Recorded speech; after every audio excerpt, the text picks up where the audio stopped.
Love logics.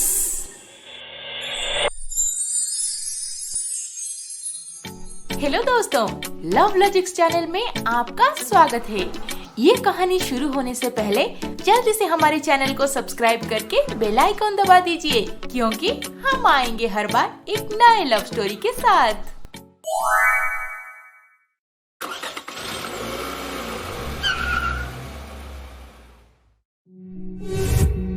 नैना, तुम किससे bye बोल रही थी? सुजय, तुम्हें याद है ना, मैं एक बच्चे के बारे में बोल रही थी, वीर। वही अपने माँ के साथ क्लिनिक आया था। इशिता और वीर कब से टैक्सी के लिए यहाँ पे खड़े थे। आखिर में टैक्सी आ गई और वो चले गए। इशिता? हाँ, इशिता वीर की माँ है। बहुत अच्छी लड़की है। इतने कम उम्र में विधवा हो गई बेचारी। पता नहीं भगवान ऐसे क्यों करते हैं।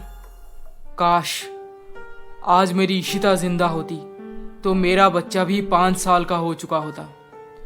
आई love you Ishita, and I miss you a lot. Doctor Naina के क्लिनिक में वही सेम टेडी था जो सुजय मुझे अक्सर दिया करता था। पता नहीं इतने सालों के बाद मुझे ऐसे क्यों लग रहा है जैसे सुजय यही कहीं है। इशिता, इशिता, जवाब नहीं दे रही है। इशिता? हाँ माँ। कहाँ खोई हुई थी? मैं कब से बुला रही हूँ तुझे। नहीं माँ, कुछ नहीं। आप कहाँ गई थी? मुझे घर के लिए कुछ सामान लेना था। फिर मुझे बाजार में मेरी कॉलेज की सहेली सुमति मिल गई। उसी के साथ बातचीत में इतना देर हो गया। अच्छा, इतने सालों के बाद मिले अपने सहेली से। बहुत सारी बातें की होगी, है ना? हाँ, बात तो हुई, पर उसने नम्रता के बारे में जो कहा उसे सुन के बहुत बुरा लगा। क्या हुआ है उन्हें? वो अब नहीं रही। हार्ट अटैक में उसकी डेथ हो गई है। ओह अच्छा। देखो ना माँ, उनका पूरा खानदान खत्म हो गया। मुझे लगा था वो सुधर गई हैं, पर नहीं। वो मुझे उस दिन हॉस्पिटल से भगाने के लिए अच्छे से बात की थी बस। अगर वो सच में बदल गई होती तो एटलीस्ट एक बार मेरे बच्चे को तो देखने आती। ये उनके बेटे का ही तो बच्चा है। हाँ, मैंने तो तुमसे कहा था कि उस पे भरोसा बिल्कुल नहीं किया जा सकता। खैर, जाने दो। अब उसके बारे में सोच के क्या फायदा। उस दिन मैं इशिता के साथ फोन पे बात करते करते मेरा एक्सीडेंट हो गया और फिर मैं कोमा में चला गया। सुजय, क्या सोच रहे हो? नैना, मेरे एक्सीडेंट के बाद जब मैं कोमा में था तब क्या क्या हुआ था? सुजय, तुम्हारा कंडीशन बिल्कुल ठीक नहीं था। यहाँ के डॉक्टर उम्मीद छोड़ दिए थे। अरोरा साहब, नैना, मैं आप ही का इंतजार कर रही थी। हमें अभी के अभी सुजय को यहाँ से ले जाकर किसी दूसरे हॉस्पिटल में एडमिट करवाना होगा, और मैं अपने सारे कॉन्टैक्ट्स लगा के जल्द ही आप दोनों को सुजय को लेकर यूएस जाने का सारा अरेंजमेंट्स करती हूँ। जी आंटी, मैंने यूएस में 2-3 डॉक्टर से बात कर लिया है। आप चिंता मत कीजिए, मैं सुजय को हर हाल में बचा लूंगी। I promise.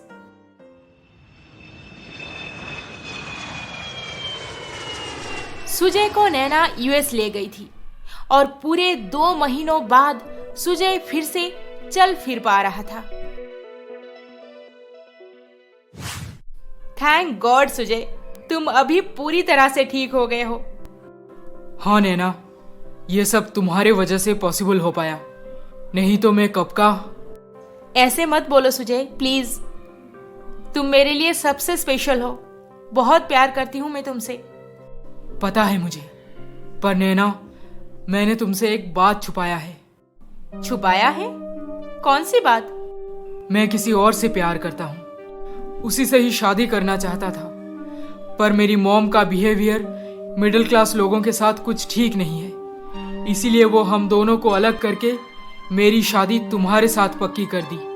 और उसी दिन मुझे मेरी गर्लफ्रेंड ने कॉल करके मेरी मॉम की असलियत बता ही रही थी कि मेरा एक्सीडेंट हो गया। Oh, I am so sorry Sujay, मुझे तो इस बारे में कुछ भी पता नहीं था। अब मुझे इंडिया जाकर सबसे पहले उससे मिलना है। अरे सुजय, देखो तो बात करते करते बहुत लेट हो गया है। अब हमें तैयार हो जाना चाहिए। इंडिया जाने के लिए एयरपोर्ट पहुंचना होगा जल्दी से। चलो चलो, सामान पैक करो, बाकी की बात इंडिया में कर लेंगे।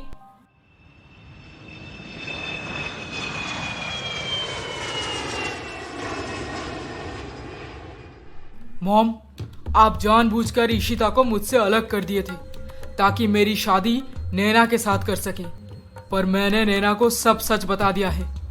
हाँ आंटी, मैं जोर जबरदस्ती सुजय का प्यार पाना नहीं चाहती।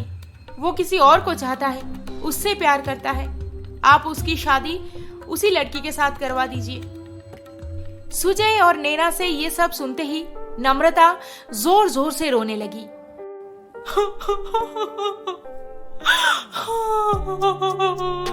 बेटा। क्या हुआ मॉम, आप रो क्यों रही हैं? बेटा, जब तुम्हारा एक्सीडेंट हुआ तब मैं अपनी गलती समझ चुकी थी कि मुझे तुम्हें उस लड़की से कभी दूर नहीं करना चाहिए था। इसीलिए तुम्हारे ठीक होके इंडिया वापस आने का इंतजार कर रही थी मैं, ताकि उसी के साथ तुम्हारी शादी करवा सकूं। पर हमारी बदकिस्मती। क्या हुआ है मॉम, साफ साफ बोलिए। वो लड़की पेट से थी, तुम्हारे बच्चे की माँ बनने वाली थी वो। हाँ माँ, मुझे पता है, उसने मुझे एक्सीडेंट से पहले सब कुछ बताया था। बढ़ती प्रेगनेंसी के साथ लोगों के ताने उससे बर्दाश्त नहीं हो रहा था। बहुत रोती थी वो। मैं कोशिश करके भी उसे समझा नहीं पाई। और एक दिन उसके माँ रेखा से पता चला कि वो खुदकुशी कर ली है। नहीं मॉम, वो ऐसे नहीं कर सकती, वो इतनी कमजोर नहीं है। मैं सच बोल रही हूँ बेटा, उसका भरोसा टूट गया था। उसको उम्मीद नहीं थी कि तुम ठीक होकर वापस आओगे कभी। इसीलिए वो खुद को और अपने पेट में पल रहे बच्चे को हमेशा के लिए खत्म कर दी। मॉम, नहीं, ऐसे नहीं हो सकता। सुजय, संभालो खुद को प्लीज। नैना, अब सुजय की जिम्मेदारी मैं तुम्हें सौंप रही हूँ। मेरी आखिरी ख्वाहिश है कि तुम दोनों शादी करके घर बसा लो। आंटी, आप ये सब मना मत करो बेटी। मुझे एक स्ट्रोक आ चुका है ऑलरेडी। इसीलिए मैं मरने से पहले तुम दोनों को एक साथ देखना चाहती हूँ। सुजय, प्लीज अपनी मॉम की आखिरी ख्वाहिश पूरी नहीं करोगे बेटा? हाँ माँ, ठीक है, वो तो अब नहीं रही, इसीलिए आप जैसे चाहती हैं मैं वैसे ही करूँगा।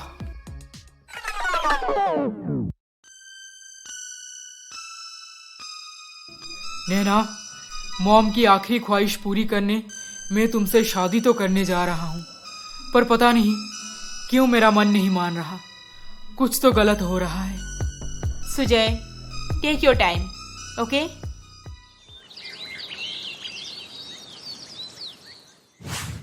इशिता, आज इतने दिनों के बाद तू सज धज के बहुत अच्छी दिख रही है।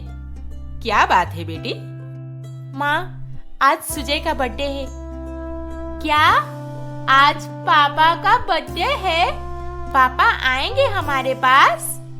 नहीं बेटा, पापा तो नहीं आएंगे, पर हम दोनों पापा के फेवरेट रेस्टोरेंट में लंच करने जाएंगे। वाह, मैं अभी तैयार हो जाता हूँ।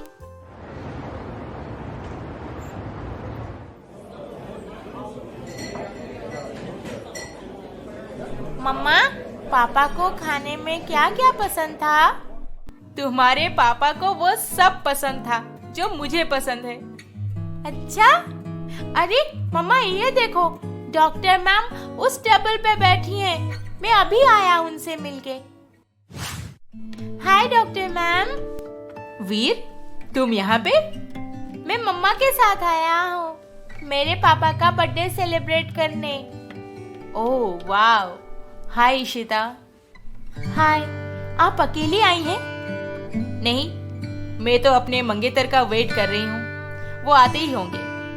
वैसे वीर अपने पापा को बहुत मिस करता है ना? आई एम सो सॉरी कि आपके साथ ये सब हो गया है। पर उन्हें हुआ क्या था? छोड़िए, जाने दीजिए। अब पुरानी बातों को याद करके क्या मिलेगा? वीर कहाँ गया? अरे यही तो था, पता नहीं कहाँ चला गया। नैना और इशिता वीर को रेस्टोरेंट में हर जगह ढूंढ लिए, पर वो कहीं पर नहीं मिला। शायद वो वॉशरूम चला गया होगा, मैं देखती हूँ। दोनों वीर को ढूंढने वॉशरूम पहुंचते ही वो तभी वहां से बाहर निकल रहा था। सॉरी मम्मा, मैं बिना बताए आ गया। आप बिजी थी ना डॉक्टर मैम के साथ, इसीलिए। ओहो वीर, मैंने कितनी बार मना किया है तुम्हें कि तुम अकेले कहीं मत जाया करो। मैं अकेले कहाँ हूँ मम्मा, मेरे साथ ये अंकल है ना। तभी इशिता की नजर पड़ी सुजय के ऊपर और सुजय का इशिता पे। इशिता? सुजय, आप दोनों एक दूसरे को जानते हो? अंकल, आपका नाम सुजय है? मेरे पापा का नाम भी सुजय है।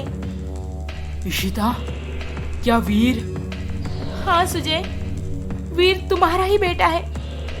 इशिता के मुंह से ये सुनते ही सुजय के आंखों में आंसू आ गए और वो वीर को गले लगा लिया। इशिता अपने आंखों पे विश्वास नहीं कर पा रही थी कि आखिर ये सब हो क्या रहा है। सुजय, तुम्हारी मॉम ने मुझे बोला था कि तुम जिंदा नहीं रहे, कोमा में ही तुम्हारा। हाँ, मेरी मॉम ने मुझे तुम्हारे बारे में भी कुछ ऐसा ही बताया था कि तुम लोगों के ताने बर्दाश्त नहीं कर पाई और अपनी जान ले ली। क्या? अब नैना को भी अच्छे से समझ आ चुका था कि सुजय की मॉम मरने से पहले ये सारा खेल खेल गई है। सुजय, इशिता, सच्चा प्यार करने वाले कभी जुदा नहीं होते, बस कुछ देर के लिए खामोश हो जाते हैं। अब दूरियां हमेशा के लिए खत्म हो गई है। कयामत तुम दोनों को फिर से मिला दी है। अब तुम्हें कोई जुदा नहीं कर सकता। तुम एक थे, एक हो और हमेशा एक रहोगे। ये मेरे पापा है। पापा, I love you. I love you too. I love you Ishita. I love you Sujay.